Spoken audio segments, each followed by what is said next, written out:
The conference room on the 32nd floor of a Wacker Drive law firm smelled like fresh coffee and endings.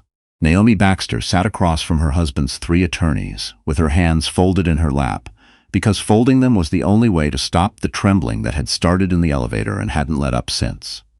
She was 7 months pregnant. The chair was too hard, the air conditioning was too cold, and the man who had once promised her a life worth building was checking his phone like she wasn't in the room at all. Troy Whitmore had not looked at her once since she walked in. "Page 12, his lead attorney said, sliding the separation agreement across the glass table. Sign and initial where indicated. Her own lawyer, a quietly relentless woman named Sadie Park, leaned close. "You don't have to do this today," she whispered. But Naomi understood the arithmetic. Every day she didn't sign was another day Troy controlled the joint accounts. He had already frozen her access to the restaurant's operating funds. The restaurant she had built from her own savings, her own name, 3 years of waking at 4 in the morning, so the pastry cases were full by 7. The prenuptial agreement she had signed on their honeymoon. When she still believed it was just paperwork, when she still believed he was just a man who loved her, had stripped her of nearly everything. She picked up the pen. Outside, Lake Michigan stretched flat and gray beneath an October sky. The city did not pause, it never did. The signature came out smaller than she intended, like part of her already knew what it was giving away. Troy stood without ceremony. "I have at 2 o'clock, he said, to no one in particular. His shoes clicked down the marble hallway until the sound disappeared. He never said goodbye. He just left, the way he had been leaving, slowly and then all at once for the better part of a year. Sadie squeezed her hand once, hard. "He's going to regret every single thing in this room." Naomi nodded. She wanted to believe it. She filed the feeling away for later, for the version of herself that would be stronger than the one sitting in this chair. 2 weeks later, Amber Steele posted the engagement photos. 400,000 likes before Naomi finished her morning coffee. The caption said something about finding the one who sees your whole heart. Amber was 26, flawless in the algorithmic way of someone whose entire life had been optimized for the camera, and the diamonds on her hand caught the light in every frame. Troy stood behind her, in each one with the look of a man who had gotten exactly what he came for. Naomi read the comments until her eyes burned. Power couple, goals, he really upgraded.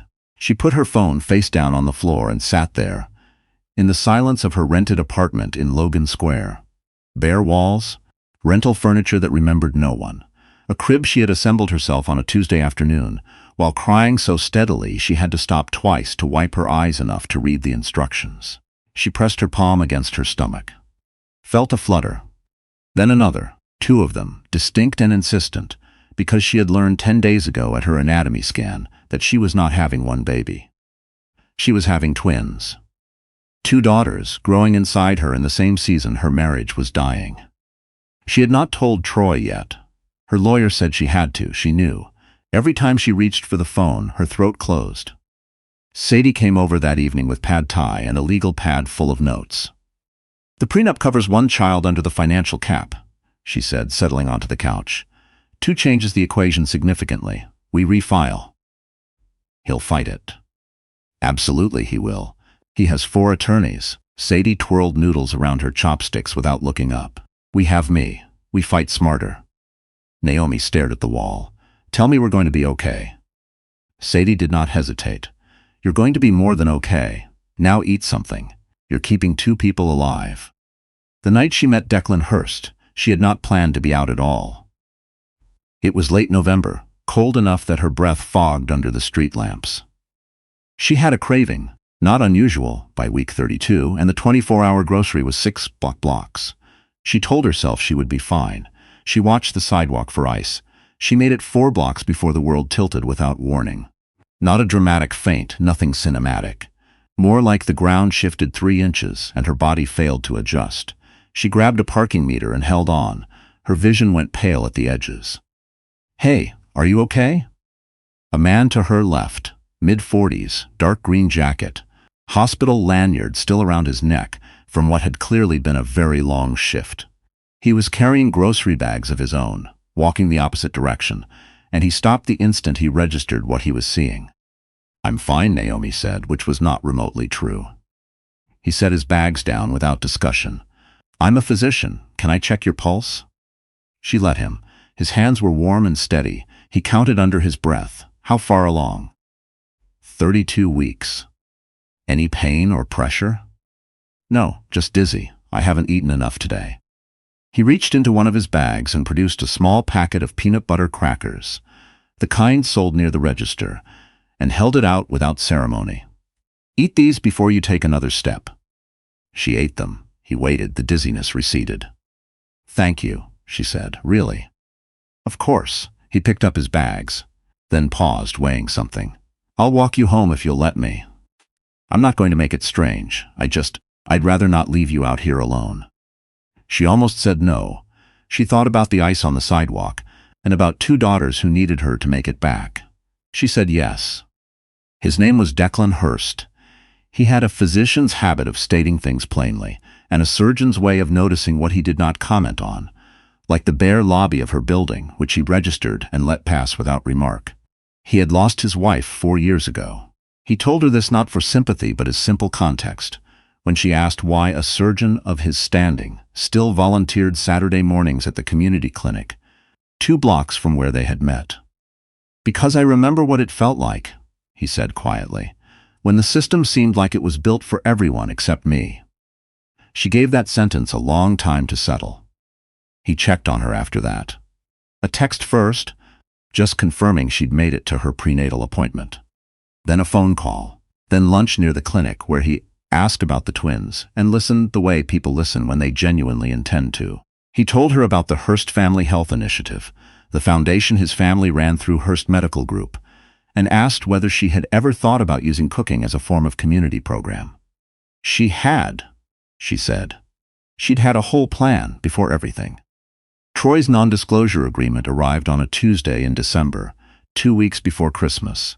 Thick ivory envelope, embossed letterhead, the kind of document designed to feel like the inevitable conclusion of something. The financial offer was large enough to solve her immediate problems. The clause was simple. She could never publicly discuss the marriage, the divorce, the pregnancy, or any of Troy Whitmore's business dealings. She read it 3 times. She called Sadie. "Don't sign it," Sadie said before Naomi reached the 2nd paragraph. "I know. His real estate fund goes public in February. A story about a pregnant ex-wife complicates his prospectus significantly." Naomi laid the document flat on her kitchen table under the overhead light. She read it again. She thought about the $47 in her checking account. She thought about the crib she had built alone. She thought about what she would tell her daughters, someday, about who their mother chose to be when the world made disappearing feel like the reasonable option. She tore the document in half, then again. The pieces fell in a quiet pile on the linoleum. "He doesn't get to buy my silence," she said aloud, to herself, to 2 small heartbeats that would one day ask her who she had been. That night, Sadie filed for full medical coverage under spousal support obligations. Both twins, all specialists, every appointment. The filing was airtight. Troy's attorneys knew it. The twins came at 34 weeks, 3 in the morning, in the way things arrive when you are both completely unprepared and somehow, underneath all the fear, ready. Naomi called 911 and Sadie in the same breath. She breathed through the contractions alone and told herself to stay calm the way you tell yourself not to panic in a dark room. Not because you aren't afraid, but because afraid is not a plan. Declan met her at Northwestern Memorial. She had not called him. He had seen a text she accidentally forwarded through Sadie's chain and shown up anyway. His coat damp from December rain. His face carrying none of her panic but all of the same urgency. He spoke to the attending physician in a quiet, precise tone that moved things. Not out of arrogance, but out of the certainty of someone who understood exactly what needed to happen and made sure it did. "You're doing great," he told her, holding the door as they wheeled her through. "You didn't have to come," she said. "I know," he said, and then the doors swung shut between them, and Naomi went somewhere she had to go alone. Evelyn and Rose arrived at 5:18 and 5:22 in the morning, 4 pounds each. Small and determined and already fighting, the way they'd been trained by the woman who had carried them through everything. When the nurses finally let Naomi hold Evelyn, first, because Evelyn made it clear she was not waiting, something cracked open in Naomi's chest that had been sealed shut for a very long time. Declan was still in the waiting room when she came out of recovery. He had been there 4 hours. He had a terrible vending machine coffee beside him, half finished, and he was reading something on his phone. When he looked up and saw her face, he understood before she said a word. "They're perfect," she told him, and her voice broke cleanly down the middle. He stood and handed her the terrible coffee, because it was warm, and it was there. And sometimes that is the most honest thing you can offer someone. The photographs appeared in January, grainy, shot from a distance. Declan walking Naomi out of the hospital, one hand at the small of her back. Someone identified them both within hours. By evening it was tabloid speculation. By morning it was everywhere. Troy saw the coverage from his Gold Coast penthouse. His IPO was 6 weeks away. He filed for joint custody of the twins 3 days later. The petition described him as an eager, devoted father. It did not mention the NDA. It did not mention that he had never once asked about the birth, the names, or the health of his daughters. It mentioned only the hospital photograph, and an argument that Naomi's association with a prominent public figure raised questions about her judgment as a sole parent.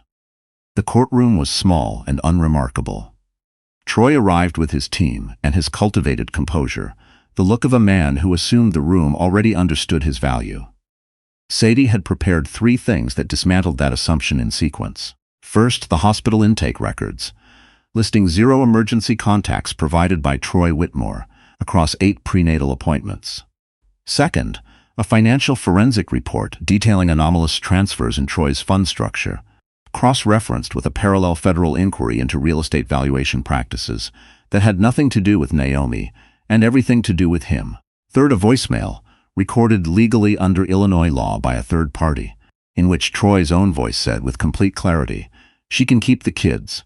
I just need her to stop talking." The room was very quiet when it finished playing. Naomi kept her eyes on the judge. She did not look at Troy. "The court finds no merit in the petitioner's custody claim," the judge said, with the particular economy of someone who has seen a great deal and is not easily moved. "Primary custody remains with the mother. The court is additionally referring certain financial disclosures to the state attorney's office for review." Outside, cameras and reporters formed a wall on the courthouse steps. Naomi walked through them with Sadie on one side and Declan's sister Margot Hurst on the other. Someone called out, "Naomi, are you keeping those girls from their father?" She stopped. The February air was bright and sharp. She turned to face the cameras. "I'm protecting them," she said. "There's a difference." That clip ran on 3 local stations and a national morning show. Spring came late to Chicago that year. Declan proposed in May, on the back porch of a house he was not yet supposed to own in a neighborhood Naomi had mentioned once in passing as the kind of place she used to dream about living. The ring was antique and quiet, nothing like what Troy would have chosen, and nothing like what she would have expected to want. It was exactly right. "I'm not asking because I feel sorry for you," he said. "I'm asking because you're the most honest person I've ever known, and I've been in love with you since you ate emergency peanut butter crackers in 20-degree weather and thanked me like I'd done something worth thanking." She laughed. From somewhere deep, the way laughter comes when it has been stored up a long time. "Yes," she said, "but we write our own rules. I wouldn't have it any other way." They married in June, 12 people in the backyard of that house on the north side. Evelyn and Rose in tiny white dresses. Naomi stayed up until midnight hemming. Margot read something from a worn family book. Sadie cried and pretended she wasn't. The evening was long and warm and required nothing beyond itself. The Hearst Foundation launched 2 of everything that same autumn. A nonprofit bakery in Pilsen that trained and employed single mothers in transition. Naomi Baxter served as its founding director. She taught the first pastry class herself on a Tuesday morning, with both daughters asleep in carriers strapped to her chest, 1 on each side, and 14 women at the work table in front of her, who had all signed some version of a document they wished they hadn't, and were learning to build something on the other side of it. Troy Whitmore's real estate fund never completed its public offering. 3 major investors withdrew after the federal inquiry became public.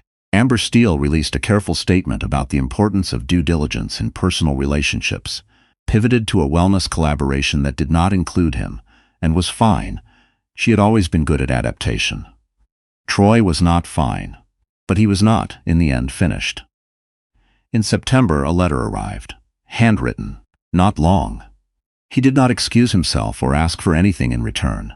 He said only that he had watched the bakery's first anniversary coverage on a local news segment and had not expected to feel what he felt. A cashier's check was enclosed, made out to two of everything, for an amount that would carry the program for 2 years. No name on the memo line.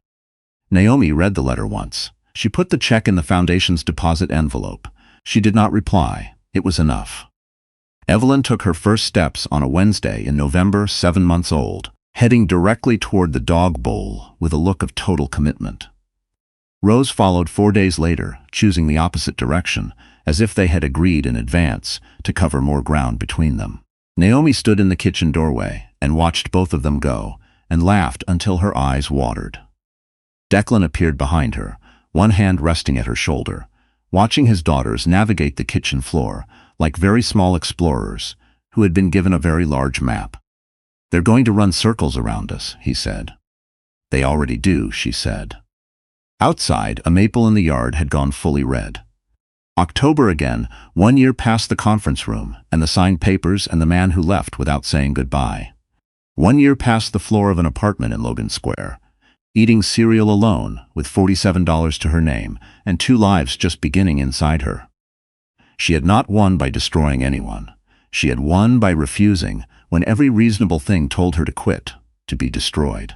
She had stayed in the room. She had kept her hands in the work. She had built something out of exactly what was left after everything else had been taken, which turned out to be more than enough. The maple shook once in the wind, scattering leaves across the yard. She watched them fall for a moment, bright and unhurried. Then she went to find her family.